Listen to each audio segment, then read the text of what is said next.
Hello, I would like to talk about an analogy that I learned from my teacher Ido. I call it the bicycle analogy, and I also saw it in an interview of Anna with Ido lately, and got remembered again.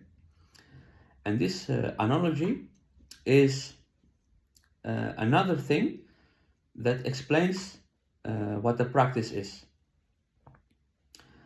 And this analogy goes as follows. For example, I want to build a bicycle. And at this moment, I might need a bicycle steering wheel. So I go and search for this steering wheel. And then when I go out in the life, people offer me all kinds of things like here you have a steering wheel of a car, and then I see it, and I like it, but it's not what I need. I need a steering wheel for a bicycle, so I go and search on. Then somebody else offer me a cup, a nice cup to drink your coffee in. Same thing. At this moment, I don't need a cup. I need the steering wheel of my bicycle. And on and on and on and on. And this I find myself in maybe every week that somebody offers me something that may be beautiful, but it's not my thing. It will not help me in my practice. And many then get this reaction like oh, you are close-minded, you're not open to other things. And in my case, it's mostly the opposite is true, but I can understand where they come from.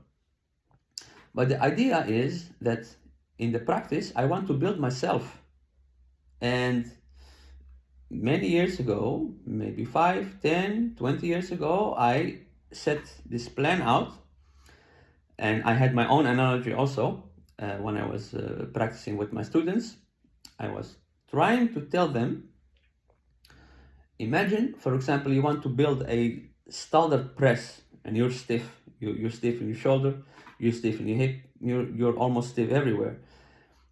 So a standard press needs all these components to be built, which, if you don't have any illusions, takes sometimes many years.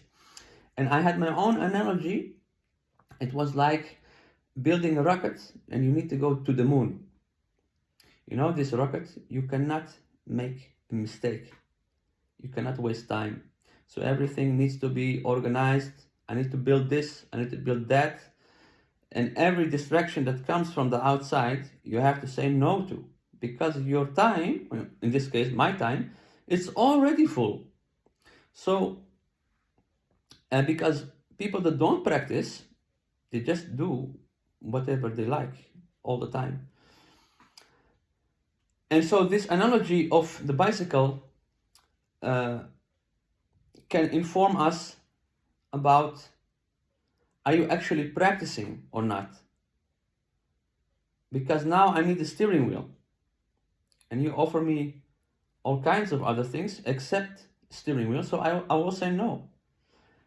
And saying no can be perceived like you're not open-minded, or you're harsh, or you're very disciplined, and this all not necessarily true. Saying no means I have made my goal and I'm clear about my goals, and I will make a plan, and everything that comes that is in line with my plan, I say yes to. But if it's not in my plan, then why should I do it? It's another distraction. And it doesn't matter if you practice in this movement thing or practice in business. It's always like this. So saying no is not necessarily bad or close-minded or you're very disciplined. It means most of the time that you're clear about what you want to achieve and you go for it. I hope this helps a bit.